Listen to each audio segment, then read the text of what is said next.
Comeza o resumo semanal do PH Noticias.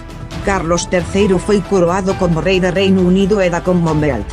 A cerimonia contou con 2000 invitados entre os que había autoridades de todo o planeta.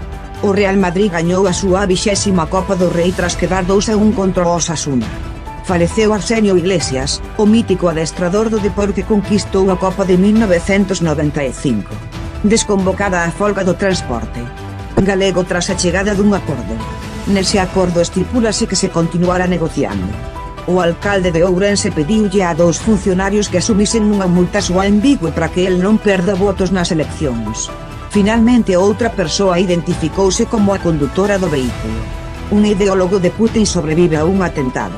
O suposto autor do atentado está detido. Ataque cun dron ao Kremlin. Rusia acusa a Ucraína do ataque e de intentar matar a Putin. O grupo Wagner ameaza a Putin de retirarse da Ucraína se non reciben máis armas. Rusia celebrará o 9 de maio o día da victoria cun desfile militar e discurso de Putin. Un rapaz de 13 anos mata a 8 compañeiros e a un garda de seguridade no seu colexio de Belgrado.